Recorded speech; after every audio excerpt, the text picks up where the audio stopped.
We're just going to get straight into this video today because we have a lot of ground to cover in a small amount of time. I recently had a birthday on April 24th. I turned 53. Yay! And you know what I do with all my birthday money? The same thing I do every year. I just go buy a shit ton of books and I love it. That's my favorite thing to do. It's a sport to me, and I'm always going to buy the books. So let's get right into the books that I purchased. I think you're going to be quite surprised. They are varied, and some of them I don't think you would peg me for buying. The first book that caught my eye was by Nancy McKinley, St. Cristopher on Pluto. Two girls apparently went to Catholic school together and had their fair share of shenanigans together. They are reacquainted when they work different stores in a bankrupt mall. And as life deals them the wrong hand, they decide they're going to take a trip in MK's Big Blue. That's the name they have given MK's car.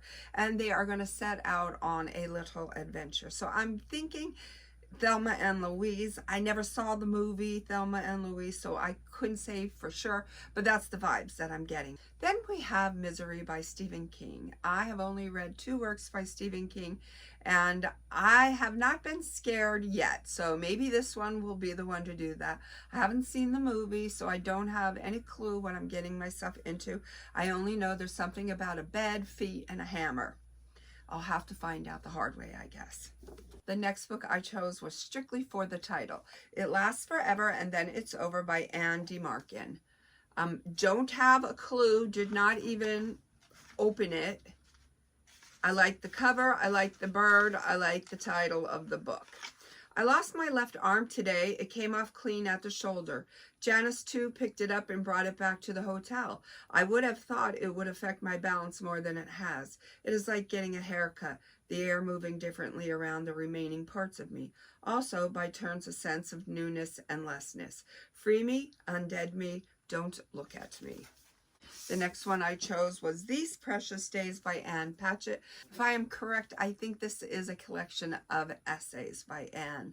Since every day is precious, I thought, let me give this one a go.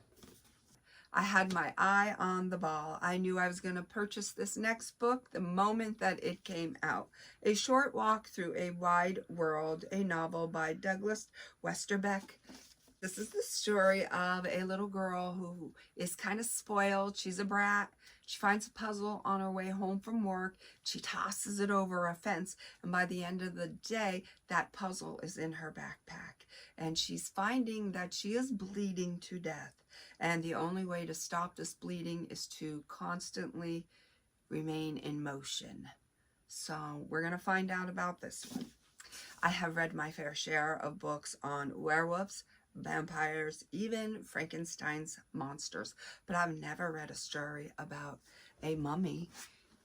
I'm hoping this one is somewhat of a comedy.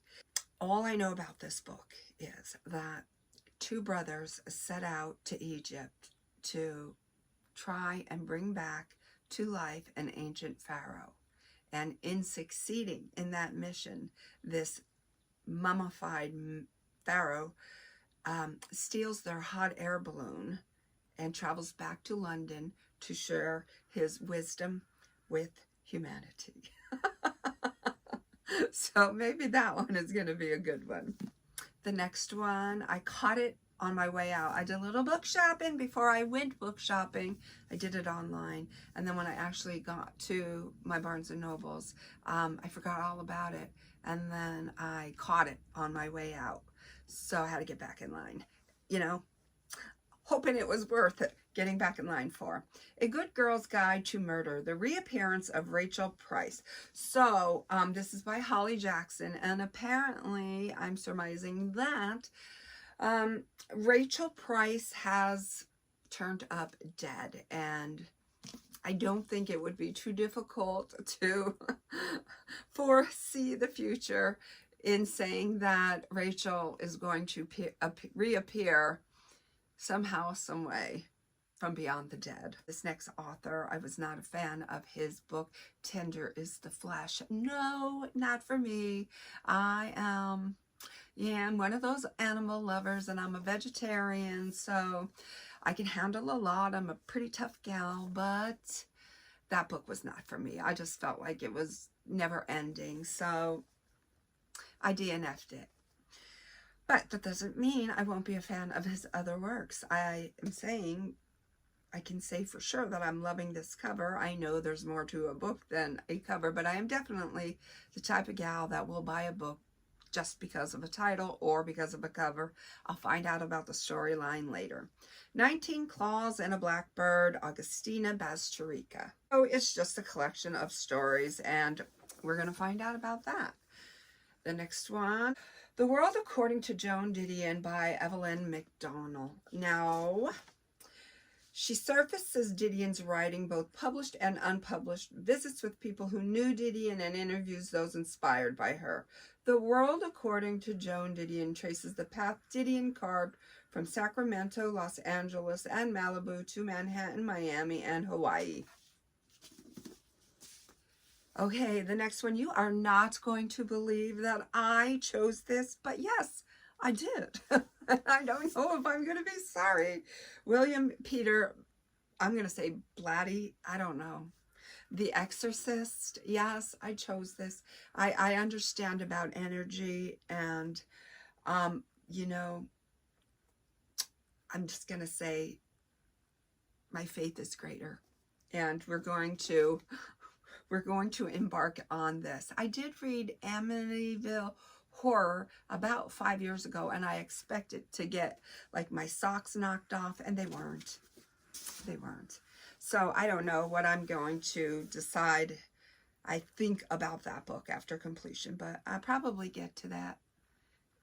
Should I wait till October to set the mood? I don't know. I am reading Ben books, and I thought this would be cute to keep me motivated and help me move forward in the right direction. So I bought Read These Banned Books. It's a journal and 52-week reading challenge from the American Library Association. So it recommends what books you should read, tells you a little bit about it, and then gives you a place to record your thoughts. It also gives you this little log to write all the books that you have read. So I thought that was kind of fun. Studious. I like to be studious. Murder in a Mill Town, Sex, Faith, and the Crime That Captivated a Nation. And this cover I love. I do. December 1832, a farmer found the body of a young pregnant woman hanging near a haystack outside a New England mill town when news spread that Methodist preacher Ephraim Avery was accused of murdering Sarah Marie Cornell, factory worker. The case gave the public everything they found irresistible: sexually charged violence, adultery, the hypocrisy of a church leader, secrecy and mystery, and suspicions of insanity. Murder in a Mill Town tells the story of how a local crime quickly turned into a national scandal that became America's first trial of the century. So now, there might be a theme going on here. The Hanged Man's Tale, Gerald J. A murdered man is discovered dangling inside the tunnels of a Paris canal.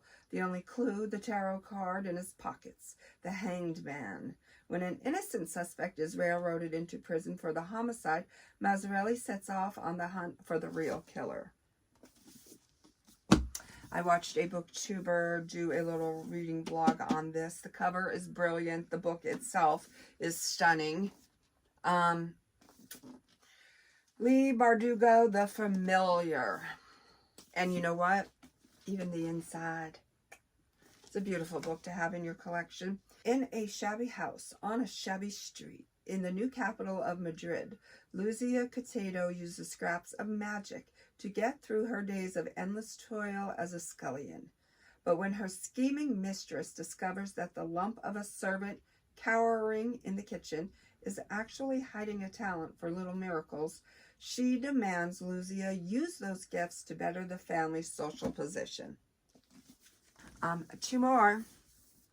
Soul Full of Coal Dust, A Fight for Breath and Justice in Appalachia by Chris Hamby. I am no stranger to the stories of black lung in my family or growing up on my neighborhood street, the older neighbors had always a story to tell about black lung. And, you know, I feel like I owe it to these coal miners who have done their thing just to earn a living and suffered a great price for that, to get little compensation in the form of medical care or funding. Decades ago, a grassroots uprising forced Congress to enact long overdue legislation designed to virtually eradicate black lung disease and provide fair compensation to coal miners stricken with the illness. Today, however, both promises remain unfulfilled. Levels of disease have surged, the old scourge has taken an aggressive new form, and ailing miners and widows have been left behind by a dizzying legal system, denied even modest payments and medical care. And I think that is sad. That's truly sad. So I'm going to find out about that. The last book, I don't know, I laid down quite a bit of money for this.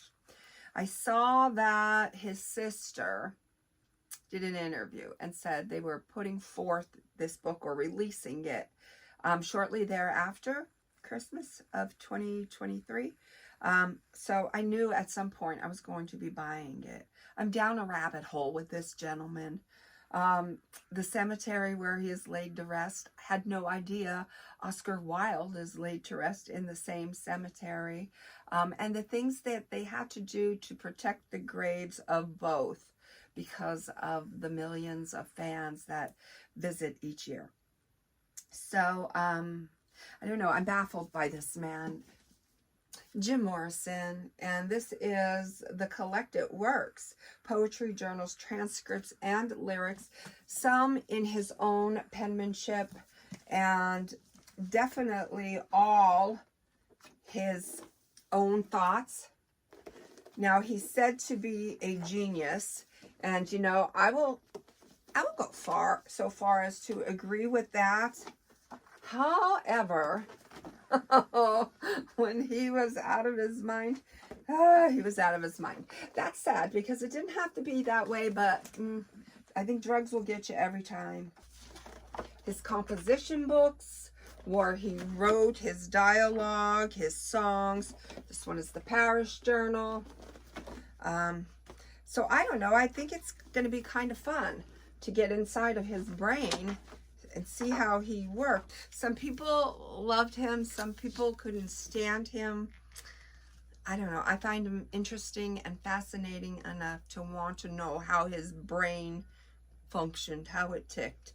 So yeah, I'm not probably going to sit down and digest that in one sitting. I'm probably going to just keep it handy and every now and again pick it up and reference it. But that's just the thing. When you get a subject matter that is just interesting enough to make you go down a rabbit hole, it seems like we could spend hours down there, doesn't it? Maybe I have a feeling that's how it's going to go for me. Now I am going to go outside on my day off in the lovely sunshine and plant these, get them in the ground and get them started. And then I'm probably going to do some bumming around, go bye-bye for a bit. And then I am definitely going to come back at some point and do some more last minute reading to wrap up my April reads.